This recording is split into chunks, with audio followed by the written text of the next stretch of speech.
Eu sou Jomas Sampaio e está começando o episódio 3 do Jomas Kit Talk. Hoje a gente vai falar... Deixa eu botar uma trilha sonora. Eu acho que é baixinho assim. Acho que vocês vão continuar me ouvindo bem, só pra dar um clima. Hoje a gente vai falar de Duna de Frank Herbert. A gente vai falar de Bob Marley. E a gente vai falar de o que mais, gente? Amistade. A gente vai falar um pouco do viver artístico, de fazer arte. Aqui em Duna, eu quero falar especificamente sobre os Fremen. Mas para falar de Duna, precisa de uma introdução. Deixa eu ver aqui, velho, o que as pessoas falam. Por exemplo, Neil Gaiman fala assim: Duna é o melhor dos grandes romances de ficção científica e o que mais se manteve relevante. Arthur C. Clarke: não conheço nada que se compare a este livro, a não ser O Senhor dos Anéis. Velho, o que é Duna? Pô, como é que explica Duna? Sim, o universo de Duna é fundamentalmente pós-inteligência artificial. Inclusive aconteceu uma guerra, né? Aconteceu uma guerra, a gente acabou com a inteligência artificial e não será mais permitido a existência de uma máquina que tenta simular a mente humana. No universo de Duna existe viagem espacial. Existem navegadores que através da dobra espacial, né? Então existe um comércio entre as galáxias. Só que Duna é tipo uma distopia também, porque tudo ali é errado. A gente caminhou para um lugar meio ruim, caminhou para um lugar tóxico, onde ainda existem reis e escravizados, onde a gente se estendeu em planetas, mas a barbárie da humanidade continua acontecendo. Então meio que o universo está organizado ali, onde famílias têm o poder sobre as coisas. Ainda é assim. Mas assim, nesse universo todo, tem uma coisa que é muito importante para tudo poder funcionar, que é a especiaria, que é o melange sagrado, a especiaria sagrada. O melange, a especiaria geriátrica, é uma substância que só pode ser extraída de um planeta. Essa substância não pode ser reproduzida fora desse planeta de jeito nenhum, não tem como fazer, criar. É só lá que acontece. E essa substância é muito importante, por quê? Porque essa substância é a coisa que permite que a viagem espacial aconteça. Como assim? No universo onde não existe inteligência artificial e a gente precisa fazer cálculos muito complexos que envolvem muitas coisas, a gente precisou evoluir a mente humana de algum jeito para poder fazer esses cálculos. Ou para poder conseguir navegar entre as estrelas. E aí, a gente evoluiu de um bocado de jeito, né? Depois que a gente baniu as máquinas. E os navegadores da guilda espacial, eles evoluíram de um jeito assim, esquisito talvez, consumindo muito de especiaria, cheirando, bebendo, em contato com a pele, com tudo. E eles evoluíram de um jeito a se transformar em figuras assim, onde perderam os traços de humanidade, ou os traços de humanidade dentro desses seres que eles se transformaram é o que faz deles meio esquisitos, não sei. Seres estranhos, que incorporam elementos físicos parecidos com os dos grandes vermes, os criadores. Mas são essas pessoas que através da especiaria e do transe, da presciência, do que eles conseguem ver do futuro consumindo essa especiaria, Duna é fantasia. Esses navegadores, né, esses seres da guilda espacial, eles conseguem ver as rotas, né? Por exemplo, né, se eu vou por aqui, eu tô vendo o futuro onde eu vou morrer. Ó, se eu for por aqui, eu tô vendo o futuro que deixa de existir, eu não existo mais. E eu consigo ver um futuro também onde eu continuo sobrevivendo. Então é através dessa presciência que os navegadores da guilda adquirem consumindo a especiaria que eles conseguem se mover entre as estrelas, e só eles no universo também conseguem fazer isso. Então a especiaria é o que permite que o comércio interestelar, intergaláctico aconteça. É o que permite que a comunicação aconteça. Então a especiaria é muito importante, esse planeta é muito importante. Esse planeta é muito importante para o Império. O que quer dizer que o imperador é o dono de Arrakis, desse planeta, né? Onde existe a especiaria. que é conhecido também pelo nome de Duna, e ele, né, ordena que um vassalo domine Arrakis para extrair de lá a especiaria. Porque também, se o imperador que tem que controlar Arrakis, tem todo um jogo político, existem razões para isso acontecer, que podem não ser as melhores, mas existe justificativa no livro. Então o imperador ordena que uma das casas, né, uma das grandes famílias, gerencia Arrakis e extrai de lá a especiaria para todo o universo. Só que também existe um povo que vive em Arrakis. Esse povo que chamamos de Fremen, que é desse povo que eu quero falar. Esse povo vive em Arrakis há muito mais tempo do que o imperador que acredita ser dono desse planeta. Mas esse povo tem que resistir à força de um universo inteiro que acredita que o imperador é dono desse planeta para extrair. Sabe? Esse povo precisa continuar sobrevivendo ali. Mas o universo só quer especiaria.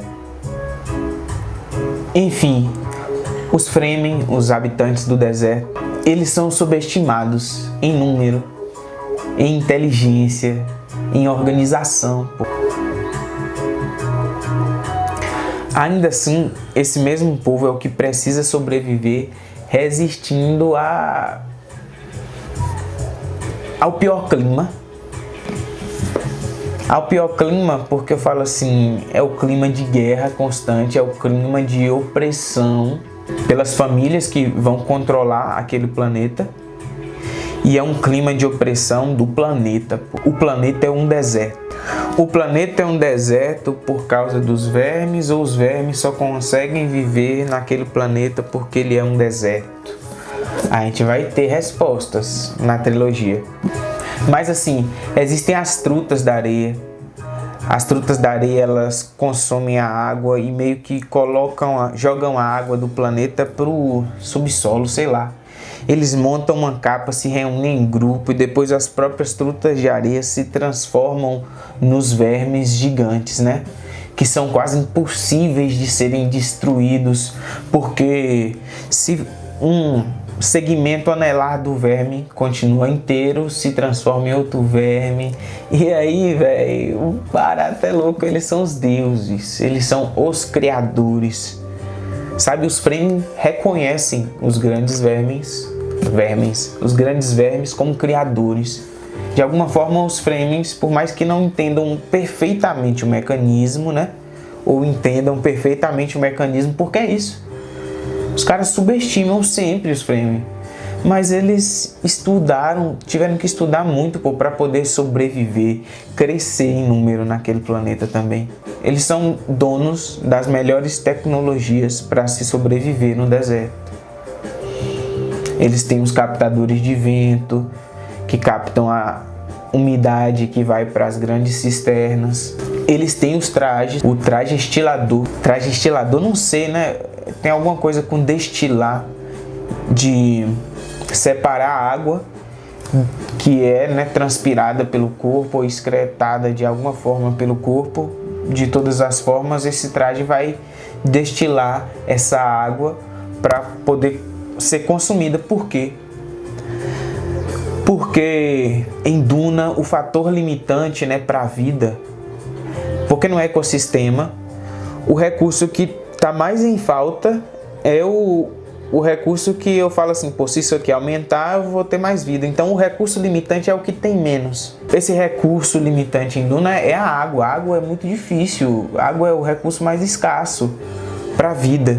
Então a água é muito importante. Então esse traje permite que durante um dia inteiro, né, a pessoa usando as proteções e aqui no nariz e tal, ele vai perder no máximo um dedal de água do corpo. Os Fremen, eles desenvolveram um sentimento de comunidade para precisar sobreviver. Uma ideia assim de que, pô, se eu tiver que morrer aqui agora para salvar a vida desses 200, não é a questão de uma escolha minha. Difícil, é difícil.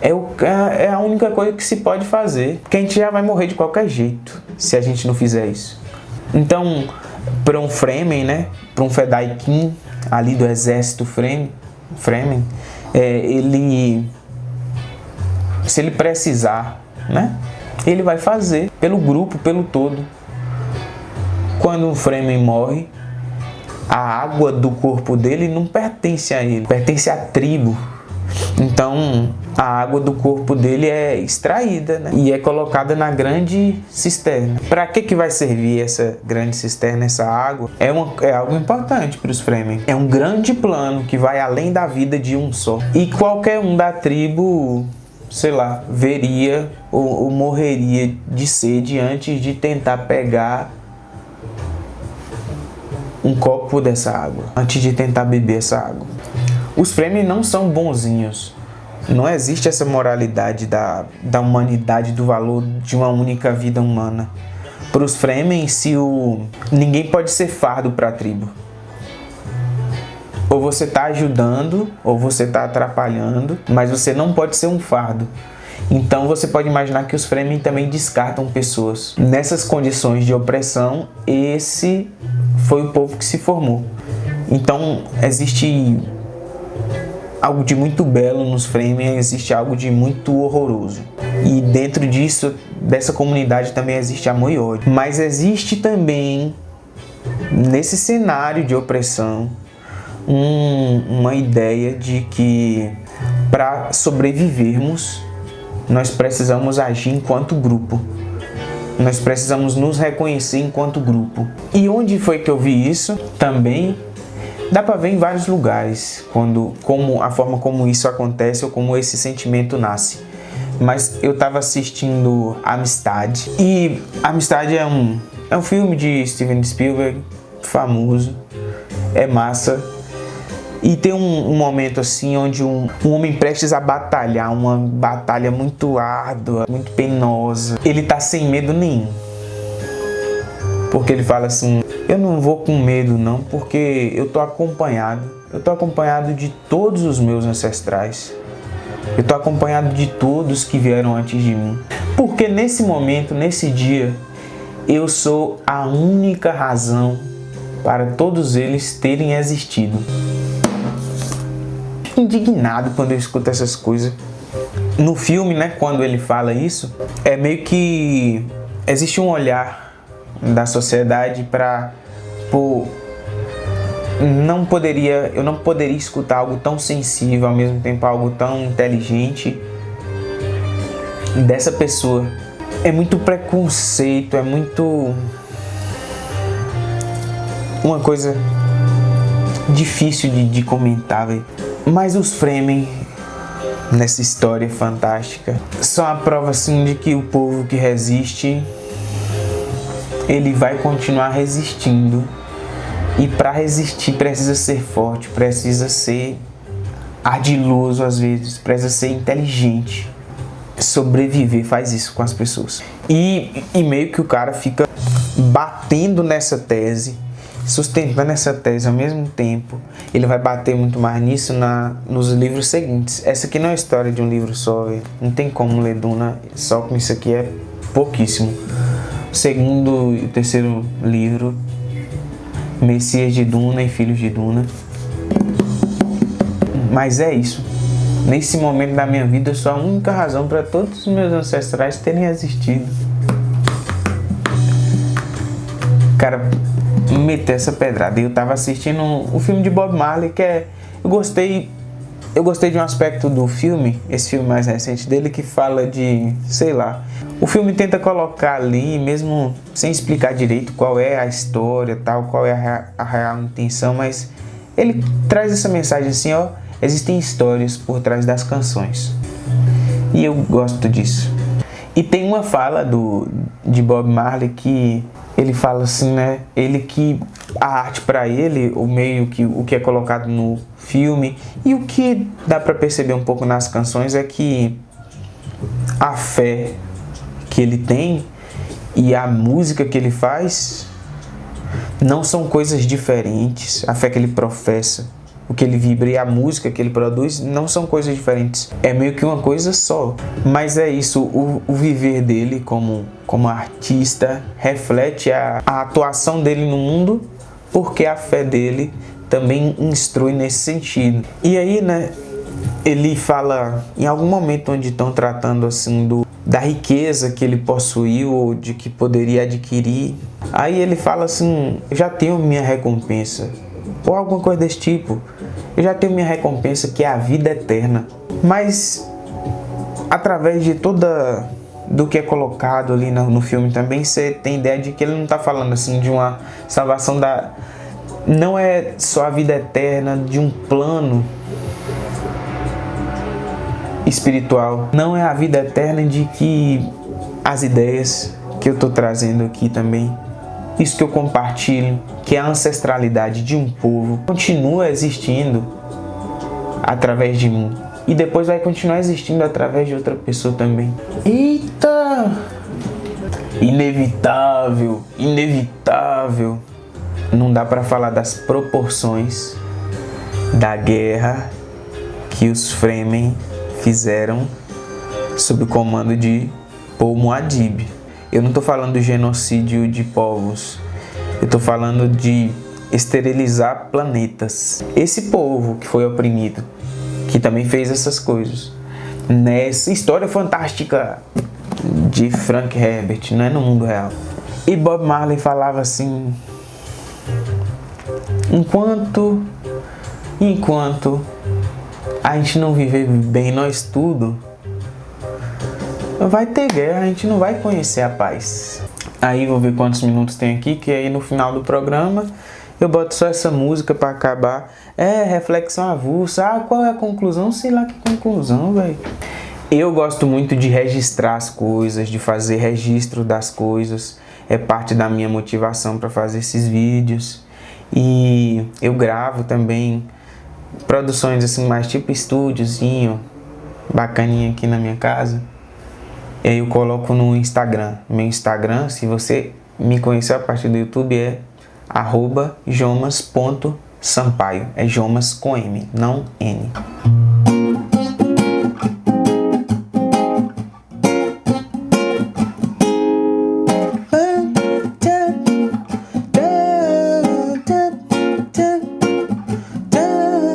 Unto the philosophy with holds on race superior and another inferior.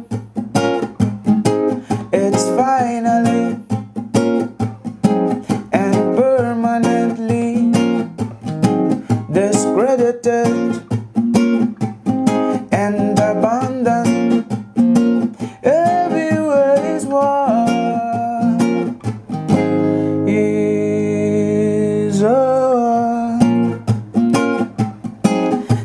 Unto they're no longer first class and second class citizens of any nation. Unto the color of a man's skin is of no more significance than the color of his eyes. Is all that unto that day, that unto the basic human rights are equally guaranteed to all without regard to race. There is a war, that unto that day, the dream of lasting peace, world citizenship, and the rule of international morality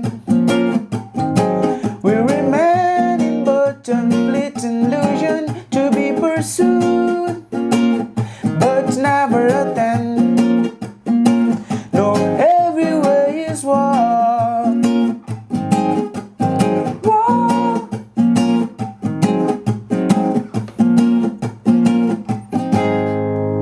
Unto the ignoble and unhappy regime that now hold our brothers in Angola and Mozambique, South Africa, Sub-Saharan boundaries have been toppled, utterly destroyed.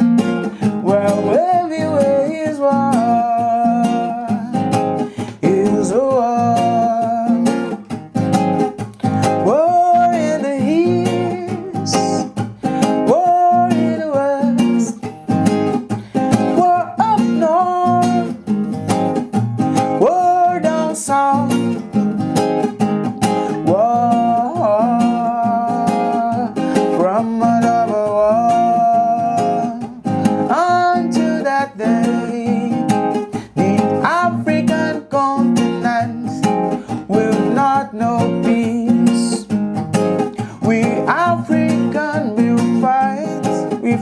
it necessary. We African, we find it necessary.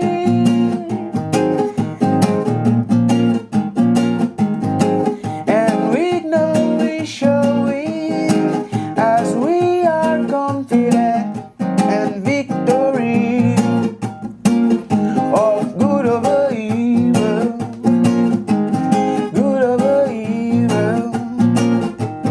Good over evil.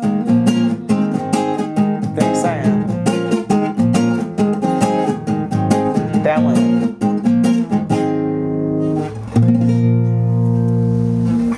We find it necessary.